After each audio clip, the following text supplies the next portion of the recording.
Eh, Pak Arief, apa tanggapan Pak Arief karena pernah berada di institusi lembaga KPU, image KPU dengan berita ini, dan kalau ketuanya dicopot, siapa yang kemudian menggantikan tugas-tugas? Kita punya pilkada serentak di akhir tahun ini. Publik pertama ini cukup mengagetkan gitu ya. Kedua, ya saya tentu sebagai penyelenggara pemilu kecewa ada peristiwa yang semacam ini. Apalagi peristiwa semacam ini bukan yang pertama kali kan, sehingga DKPP memutuskan yang demikian.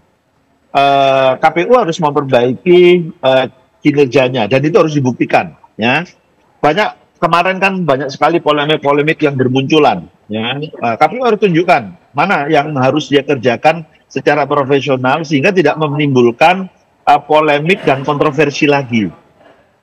Satu-satunya cara untuk membangkitkan kembali kepercayaan publik, ya memang harus ditunjukkan dengan kinerjanya. Karena kan saya kebetulan masih punya banyak kawan ya di hampir seluruh wilayah di Indonesia dan mendengar selentingan-selentingan lah ya, ada hal yang sebetulnya tidak harus terjadi di KPU gitu. Nah, mudah-mudahan waktu yang tidak panjang untuk menyelenggarakan pilkada bulan November nanti ini bisa digunakan oleh KPU untuk menunjukkan pada masyarakat bahwa kinerja mereka tetap profesional, punya integritas, gitu ya, dijalankan sebagaimana prinsip-prinsip yang sudah diatur dalam undang-undang. Oke, Pak Arief, boleh diterjemahkan hasil dari keputusan DKPP mencopot Pak Hashim Asyari sebagai Ketua KPU, tapi masih menjadi anggota penyelenggara pemilu KPU atau bagaimana, Pak? Tidak, kalau berdasarkan putusan itu, Pak Hashim diberhentikan sebagai ketua dan anggota. Ya, jadi dia sudah tidak lagi menjabat sebagai anggota KPU. Gitu. Itu disebut di dalam amar yang kedua ya, Pak Aristo kalau nggak salah. By date, sistematis hari ini berarti juga, kenapa? Per hari ini berarti bukan menjadi ketua KPU lagi? Mestinya kalau putusan itu,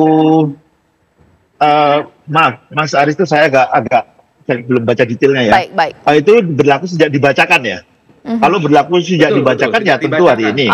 Tetapi biasanya ada beberapa prosedur administratif yang harus ditempuh lebih dahulu. Pertama, para pihak menerima salinan putusan, termasuk pihak-pihak yang harus menindaklanjuti putusan tersebut. Jadi menerima dulu putusannya.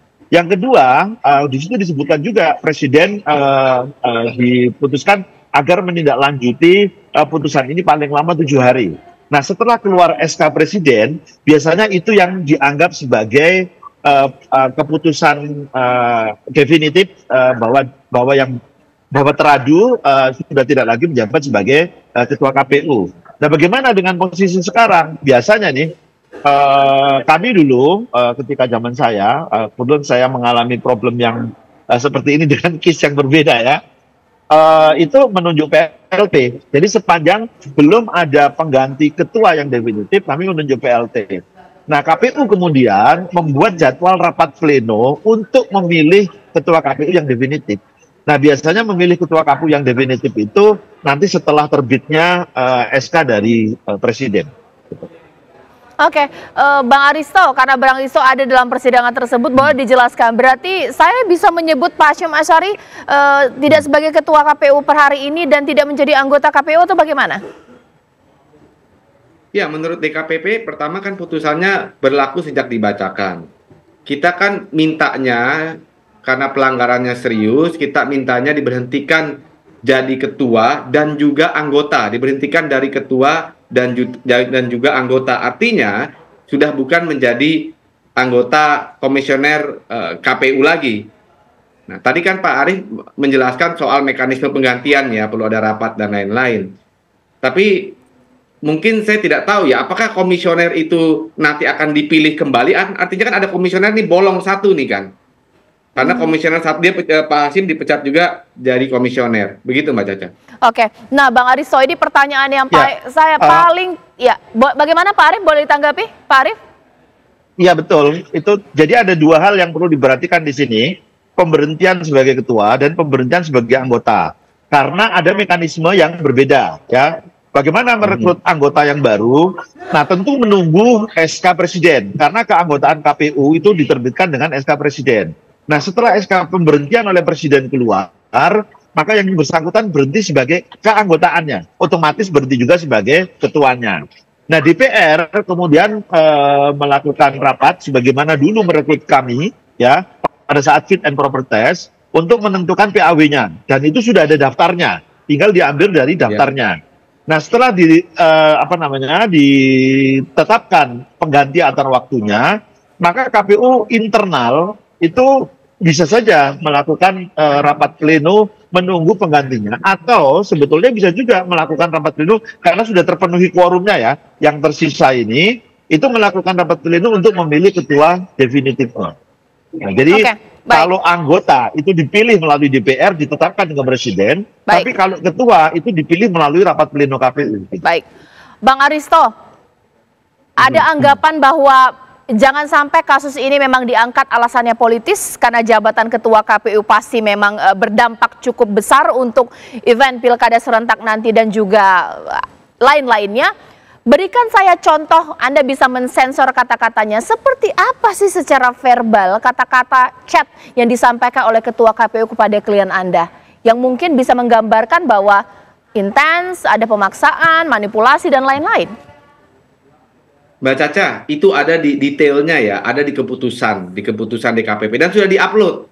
Saya cek sudah diupload, jadi sudah terbuka untuk publik. Jadi ada kata-kata rayuan-rayuan, ya. DKPP menggambarkan ini sangat tidak pantas dan sangat tidak profesional, ya. Ada rayuan-rayuan yang memiliki muatan, ya, elemen-elemen seksualitas itu ada juga, dan rasanya itu dipublish juga oleh DKPP, Mbak Caca. Tapi gini, yang utamanya sebenarnya saya juga klien saya, ya, pengadu, ya, ini bukan persoalan menang kalah, ini bukan persoalan puas atau tidak puas. Jadi ini antara di satu sisi ia puas, tapi juga sedih juga.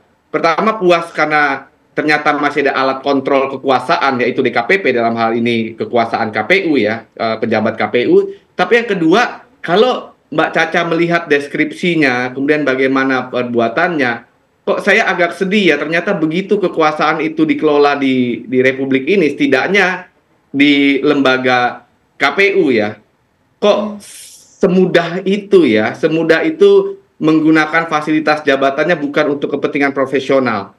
Itu, Mbak Caca, dari saya.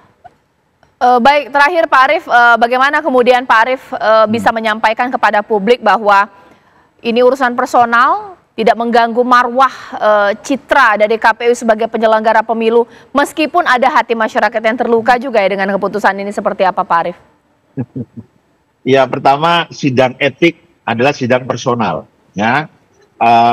Makanya yang diadukan di DKPP itu bukan lembaganya, yang diadukan adalah personalnya, karena perilaku etik dari personalnya. Mudah-mudahan ini bisa direduksi, ya, ini persoalan personal, gitu, ya.